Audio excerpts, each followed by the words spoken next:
নমস্কাৰ বন্ধুসকল, শেখ পোল্ট্ৰি ফাৰ্মিঙলৈ আপোনালোকক স্বাগতম জনাইছোঁ।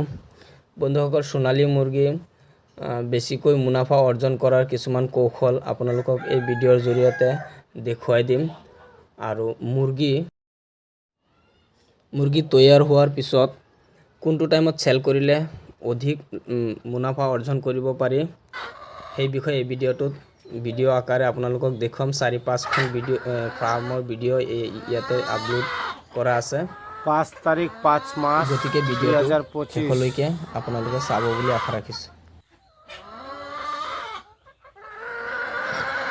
বন্ধুসকল, আমি কি কৰোঁ, যেতিয়া মুৰ্গীটো 800-900 গ্ৰাম চাইজ হয় তেতিয়া আমি বেপাৰীলৈ ফোন কৰোঁ যে দাদা আমাৰ মালটো ইমান চাইজৰ হৈছে, ৰেট কিমান দিব।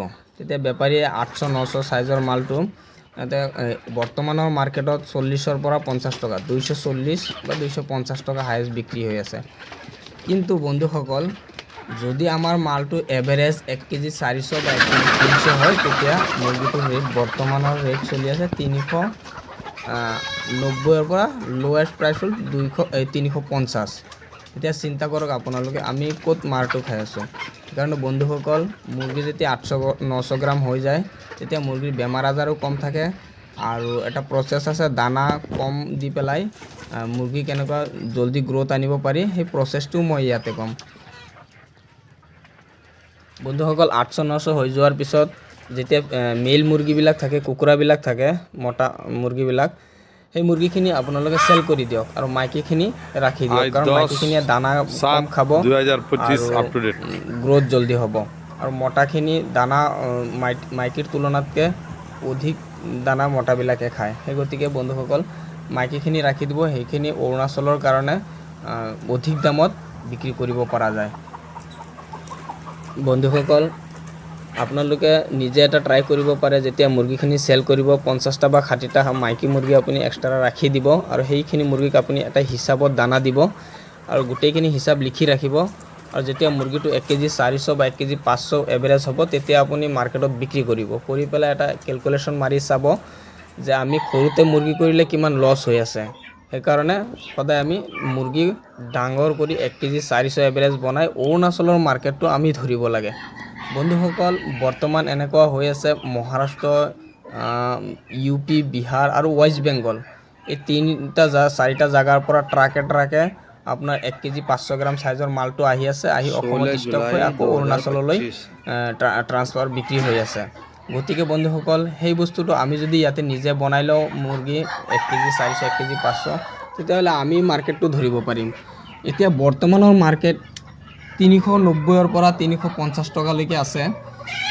বন্ধুসকল, আমি সৰুতে মুৰ্গী বিক্ৰী কৰিবলৈ চিন্তা কৰিব নালাগে।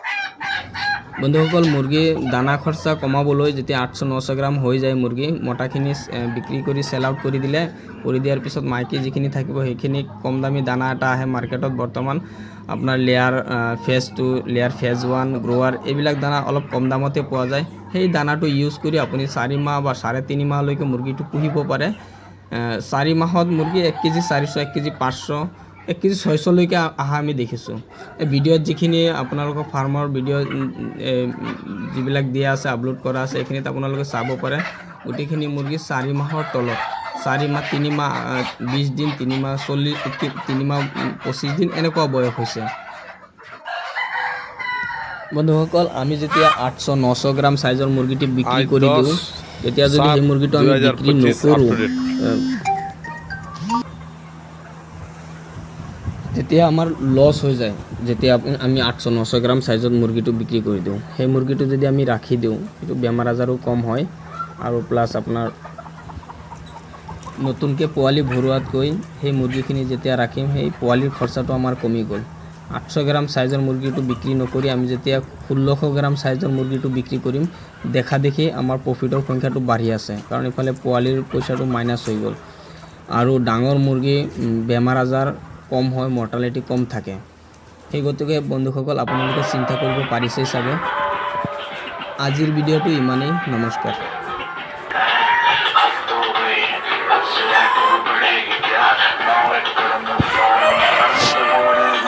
चढ़ेगी क्या 1 2 3 गाड़ी के बोनट से निकले परी